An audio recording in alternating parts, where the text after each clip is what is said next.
Assalamualaikum warahmatullahi wabarakatuh. Di sini saya akan mengenalkan alat reproduksi wanita dan fungsinya. Alat reproduksi wanita bagian luar. Fungsi dari alat atau organ reproduksi wanita bagian luar atau alat kelamin adalah sebagai jalur masuk sperma serta melindungi alat reproduksi bagian dalam dari infeksi. 1. Labia majora. Anda juga bisa menyebut salah satu organ reproduksi wanita ini sebagai bibir besar karena fungsinya melindungi organ luar lainnya. 2. Labia minora. Labia minora atau bibir kecil merupakan alat reproduksi wanita yang mempunyai berbagai ukuran. 3. Kelenjar Bartholin. Kelenjar ini berada di setiap sisi sebelah lubang vagina dan bisa mengeluarkan sekresi cairan atau lendir untuk melumasi area misfi. 4. Klitoris. Organ reproduksi wanita yang satu ini merupakan tonjolan kecil dan sensitif.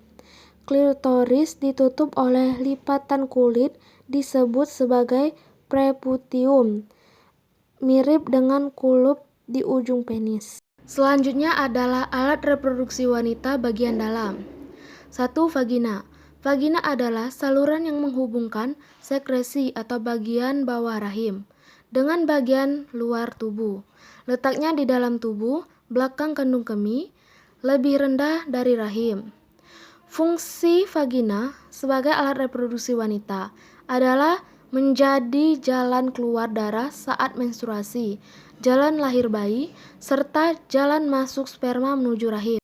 Kedua, ovarium. Ovarium atau induk telur berada di sisi kanan dan kiri rongga pinggul yang bersebelahan dengan bagian rahim atas. Alat atau organ reproduksi wanita yang satu ini bertanggung jawab untuk memproduksi hormon seperti estrogen, progesteron, dan ovum atau yang bisa disebut sel. Ketiga, tuba Fallopi. Tuba Fallopi atau oviduk memiliki bentuk seperti saluran bercorong yang masing-masing membentang dari ujung kanan dan kiri pada rahim atas ke ujung ovarium. Organ reproduksi yang satu ini mempunyai fungsi untuk mengangkut ovum dan membawanya ke dalam infundibulum atau bagian ujung tuba Fallopi menuju rahim.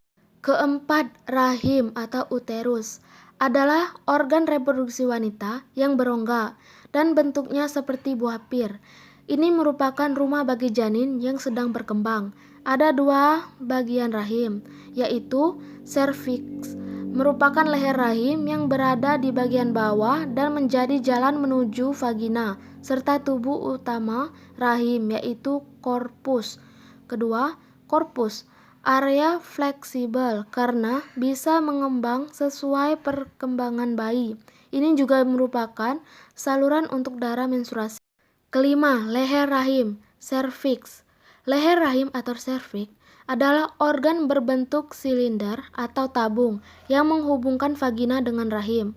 Serviks berdiri dari dua bagian, yaitu ektoserviks atau dinding luar leher rahim dan endoserviks atau bagian dalam. Berikut fase-fase dalam siklus menstruasi.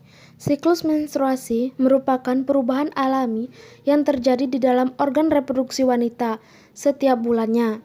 Menstruasi terjadi ketika lapisan dinding rahim atau endometrium dan sel telur yang tidak dibuahi meluruh keluar. Dan hormon yang mempengaruhi fase dalam siklus menstruasi yaitu hormon estrogen. Hormon yang direproduksi di ovarium ini memiliki peran yang begitu penting, terutama di dalam ovulasi. Kedua, hormon progesteron bekerja sama dengan estrogen, berperan dalam menjaga siklus reproduksi dan menjaga kehamilan. Ketiga, hormon perangsang folikel berfungsi untuk mematangkan sel telur di dalam ovarium hingga siap untuk dilepaskan. Berupa dengan hormon FSH. Hormon lutein ini juga direproduksi di kelenjar pituitari yang berfungsi untuk merangsang ovarium dalam proses pelepasan sel telur. Kelima, hormon pelepasan gonadotropin. Hormon ini merupakan hormon yang direproduksi di otak. Hormon ini berperan penting dalam memberikan rangsangan pada tubuh untuk menghasilkan hormon perangsang, folikel, dan hormon lutein yang mempengaruhi proses pematangan dan pelepasan sel telur. Berikut siklus kehamilan. Terjadi setelah sel telur matang berhasil dibuahi oleh sperma. Maka dari itu, proses kehamilan akan terjadi setelah suami istri berhubungan intim. Sel telur yang sudah matang memiliki masa hidup selama 24 jam. Saat pembuahan, setelah berhubungan intim, sekitar 300 juta sel sperma akan memasuki vagina. Akan tetapi, hanya ratusan sel sperma yang akan mencapai tuba Fallopi, yaitu lokasi di mana sel telur berada. Dari ratusan sel sperma tersebut, hanya ada satu sperma yang berhasil bertemu dengan sel telur. Setelah sel telur dan sperma bertemu, proses pembuahan akan terjadi. Pada kasus tersebut, induk telur dapat menghasilkan 2 sel telur yang matang. Bila kedua sel telur berhasil dibuahi oleh 2 sperma, akan terjadinya kehamilan kembar non-identik atau disebut juga kembar fraternal. Setelah pembuahan, dalam waktu 24 jam setelah pembuahan tersebut, sel telur akan berubah menjadi zigot.